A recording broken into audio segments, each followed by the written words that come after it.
ஓம் சரணாகத தீனார்த்த பரித்ராண பராயணே சர்வஸ்யார்த்திகரே தேவி நாராயணி நமஸ்துதே. வணக்கம் நேயர்களே, இது மகாலட்சுமி ஜோதிடம் வழங்கும் காலச்சக்கரம். உங்கள் அன்பு ஜோதிடர் ஸ்ரீராம்ஜி பேசுகிறேன். அனைவரும் நலமுடன் இருக்கிறீர்களா? நன்றாகத்தான் இருப்பீர்கள், நன்றாக இருக்க வேண்டும். இன்றைய காணொளியில் நாம் காண இருப்பது என்ன செய்யும் சுப பாப கர்த்தாரி யோகம். ஜோதிட சாஸ்திரத்தில் நுணுக்கமான பலன்கள் எடுப்பதற்கான பலவிதமான வழிமுறைகள், டூல்ஸ் இருக்குது. அதில் ஒரு வகையான டூல்ஸ் தான் இந்த கர்த்தாரி யோகம். கர்த்தாரி யோகம்ங்கிறத தூய தமிழில் சொல்லணும்னா கத்திரி யோகம்னு சொல்லணும். கத்தரிக்கோள் எப்படி இருக்கும் அந்த மாதிரி. ஒரு பாவகம், ஒரு வீடு செயல்படும் போது அந்த வீட்டிலிருந்து அதிகப்படியான நற்பலன்களை பெறுவதற்கு அல்லது அந்த வீடு செயல்பட முடியாமல் போவதற்கும் சில கிரகங்கள் மறைமுகமாகவோ நேரடியாகவோ தொடர்பில் இருக்கும். இந்த மறைமுகமான ஒரு விஷயந்தான் கத்தரி யோகம். கத்தரி யோகம் ரெண்டு வகைப்படும்.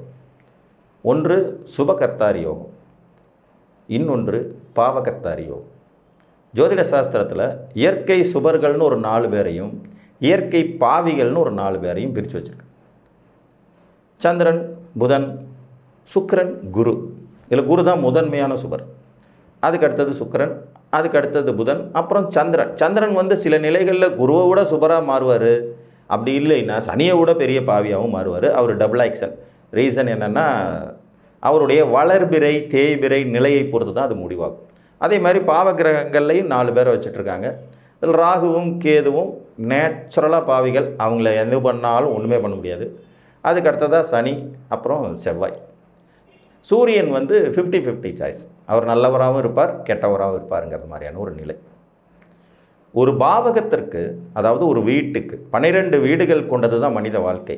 லக்னத்தில் தொடங்கி விரயத்தில் முடிந்துவிடும். 1ஆம் பாவத்தில் தொடங்கி 12ஆம் பாவத்தில் ஒரு மனிதனுடைய வாழ்க்கை முடியும். அப்படிங்கிறது தான் ஜோதிட சாஸ்திரத்துடைய சூட்சம்.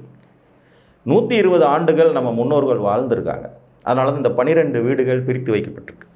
இன்றைக்கி 70 வயசு 80 வயசை கிடக்கிறதுங்கிறதே குதிரை கொம்பாக இருக்குங்கிற மாதிரியான நிலை. ரொம்ப ஆரோக்கியமான மனிதர் கூட 90 கடக்க முடியுமா அப்படிங்கிற நிலையில் தான் நாம் வாழ்ந்துட்டுருக்கோம். இந்த 12 வீடுகளில் எந்த ஒரு பாவகத்திற்கு முன்னும் பின்னும் சுபக்கோள்கள் அமர்றாங்களோ அந்த வீடு சிறப்பான நல்ல பலன்களை ஜாதகருக்கு கொடுக்கும். இதுக்கு பேர் சுபகர்த்தாரி யோகம். இப்போ ஒரு உதாரணமாக, உங்களுக்கு 4ஆம் வீட்டுக்கு முன்னாடி ஒரு சுபர், பின்னாடி ஒரு சுபர் இருக்காருன்னு வச்சுக்கோங்க. இப்போ நீங்கள் மேச லக்னம், 4ஆம் இடம் கடக வீடு. இந்த கடக வீட்டில் யாரும் இல்லை, அல்லது கடக வீட்டில் யாராவது இருக்காங்க. இந்த 3ஆம் இடத்துல புதன் ஆட்சி பெற்றிருக்கார். 3ஆம் இடத்துல புதன் ஆட்சி பெற்றிருக்கிறாரு. 5ஆம் இடத்துல சுக்கிரன் உட்கார்ந்துருக்கு. இப்போ உங்கள் லக்னத்திற்கு 4ஆம் இடம் அப்படிங்கிற வீடு சுபகர்த்தாரி யோகம் வாங்கியிருக்கு. சுபகர்த்தாரி யோகம். இப்போ என்ன ஆகும்? 4ஆம் இடம் சார்ந்த பலன்கள் உங்களுக்கு சற்று கூடுதலாகவே இருக்கும். ஒன்றுக்கு மேற்பட்ட வீடு, ஒன்றுக்கு மேற்பட்ட டிகிரி, தாயாதி வர்க்கத்தினால் நன்மை, நல்ல உடல் ஆரோக்கியம், சொத்துக்கள் சேர்வது, பதவி பட்டம் கிடைக்க பெறுவதுங்கிற மாதிரி பலன்கள் கிடைக்கும். புரியுதுங்களா? இந்த சுபர்கள் இருவரும் அந்த வீட்டை வலிமைப்படுத்துவார்கள். இந்த சுபகர்த்தாரி யோகத்தில் இன்னொரு நுணுக்கமும் இருக்குது. ஒரு கிரகத்திற்கு முன்னும் பின்னும் சுபர்கள் அமர்ந்தாலும் அது சுபகர்த்தாரி யோகம் தான். இது ஒரே வீட்டிலே நிகழும் சில நேரங்களில். இப்போ நான் இன்னொரு உதாரணம் சொல்கிறேன். ஒரு ரிஷபலக்கண ஜாதகம். இந்த ரிஷபலக்கணத்துக்கு 2ஆம் இடத்துல சனி இருக்கார், 2ஆம் இடத்துல சனி இருக்கார். 2ஆம் இடங்கிறது மிதுனம். இந்த மிதுன வீட்டில் பார்த்திங்கன்னா மிருகசீரிடம், திருவாதிரை, புனர்பூசம்னு 3 நட்சத்திரங்கள் இருக்குது. இதில் திருவாதிரை நட்சத்திரத்தில் சனி பகவான் சென்ட்ரு பாயிண்டில் அந்த வீட்டில் உட்காந்துட்ருக்கார். இதில் புனர்பூச நட்சத்திரத்தில் குரு பகவான் இருக்கார், சனிக்கு அடுத்த நட்சத்திரத்தில். இந்த பக்கம் மிருகசீரிட நட்சத்திரத்தில் சுக்கிரன் உட்கார்ந்துட்டுருக்கார். இதில் இந்த இருவரும் சனி பகவானை அதிகமாக நன்மைகள் செய்ய தூண்டுவார்கள். இதுவும் ஒரு விதத்தில் சுபகர்த்தாரி யோகம்தான். அப்போ ரிஷபலக்கணத்துக்கு நேச்சராகவே சனி நல்லவர். அதில் அவர் உட்கார்ந்துருக்கிறது புதனோட வீட்டில். முன்னும் பின்னும் 2 சுபர்கள் சூழ வலிமையாக அமர்ந்திருக்காரு. இப்போ இந்த ஜாதகருக்கு சனி மகாதிசை நடப்புக்கு வந்தால் இந்த 9, 10ஆம் இடத்தின் அனைத்து நல்ல பலன்களையும் சனி கொடுக்க ரெடியாக இருக்காருங்கிறது அர்த்தம். இது ஒரு வகை சுபகர்த்தாரி யோகம். ஒரு வீட்டுக்கு முன்னும் பின்னும் சுபர்கள் அமர்ந்தாலும் அது சுபகர்த்தாரி யோகம்தான். ஒரு கிரகத்திற்கு முன்னும் பின்னும் சுபர்கள் அமர்ந்தாலும் அதுவும் சுபகர்த்தாரி யோகம் தான். அப்போ 2 வகையில் இந்த யோகங்கிறது நமக்கு பாசிட்டிவை கொடுக்கும். இதுக்கு நேர் ஆப்போசிட்டாக பாவகர்த்தாரி யோகம்னு ஒன்று இருக்குது. ஒரு வீட்டிற்கு இப்போ உதாரணமாக நீங்கள் சிம்ம லக்னம், சிம்ம லக்னத்திற்கு 12ஆம் இடத்துல ராகு இருக்கார். லக்னத்துக்கு 12 கடகத்தில் ராகு, இந்த பக்கம் 2ஆம் இடத்துல சனி இருக்கார். 12ல் ராகு, 2ல் சனி, நடுவில் சிம்ம லக்னம், லக்னத்திலேயே சூரியன் இருக்காருன்னு வச்சுக்குவோம். லக்னத்தில் லக்னாதிபதி ஆட்சி. ஆனால் இவருக்கு முன்னும் பின்னும் நெருக்கடி கொடுக்குற 2 பாவிகள் இருக்கிறதுனால ஜாதகர் எந்த ஒரு செயலையும் செய்வதற்கு பலவிதமான தடைகளையும் பிரச்சனைகளையும் வம்பு வழக்குகளையும் சந்திக்க வேண்டியது வரும். ஆனால் மேலோட்டமாக பார்த்தா எப்படி இருக்கும்? லக்னாதிபதி லக்னத்தில் ஆட்சி, எதையும் துணிகரமாக செய்யக்கூடியவர், ஆத்மகாரகன், சம்பாத்தியகாரகன் சூரியன். ஆனால் பார்த்தீங்கன்னா அந்த பலன்களில் நிறைய தடைகள் ஏற்படும். அதீதமான நன்மைகளை ஒரு கிரகத்தை செய்ய அல்லது ஒரு பாவகத்தை செய்ய தூண்டுவது சுபகர்த்தாரி யோகம். செய்யும் காரியங்கள் அனைத்திலும் தடைகளையும் இடைஞ்சல்களையும் சிக்கல்களையும் தந்து ஜாதகரை தடுமாற வைப்பது பாவகர்த்தாரி யோகம்.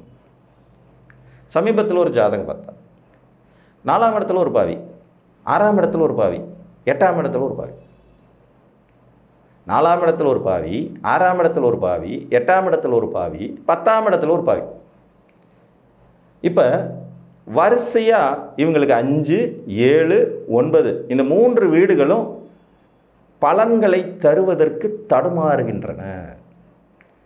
4ஆம் இடத்துல ஒரு பாவியும் 6ஆம் இடத்துல ஒரு பாவியும் இருந்தால் 5ஆம் இடம் நசுக்கப்படும்.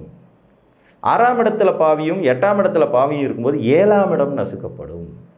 8ஆம் இடத்துல பாவியும் 10ஆம் இடத்துல பாவியும் இருக்கும்போது 9ஆம் இடம் நசுக்கப்படும். ஒரு 3 முக்கியமான வீடுகளும் இந்த பாவகர்த்தாரி யோகம் சொல்லி வச்ச மாதிரி அமையப்பெறும்போது அந்த பாதிப்புகளை வெகுவாக சந்திக்கிறார்கள். புரியுதுங்களா? ஒரு உதாரணமாக வேணாலும் சொல்லுவோம். ஒரு துலா லக்ன ஜாதகம். இந்த துலா லக்ன ஜாதகத்திற்கு 4ஆம் இடத்துல செவ்வாய் உச்சமாக இருக்கார்.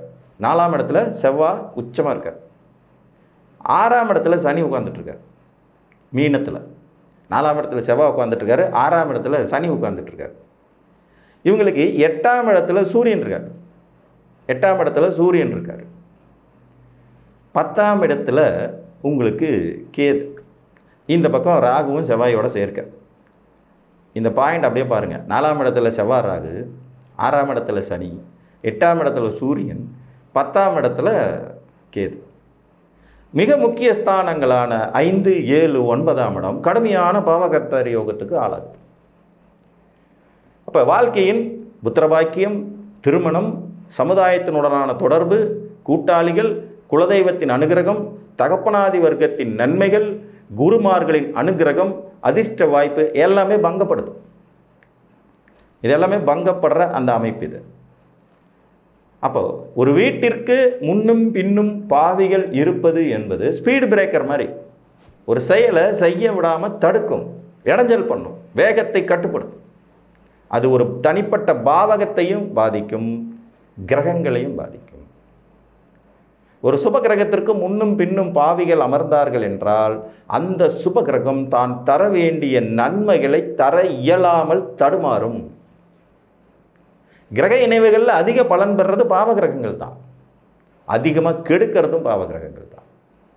சுபர்கள் பாவிகளோடு இணையும் போது தங்களுடைய நற்பலன்களை இழப்பார்கள்.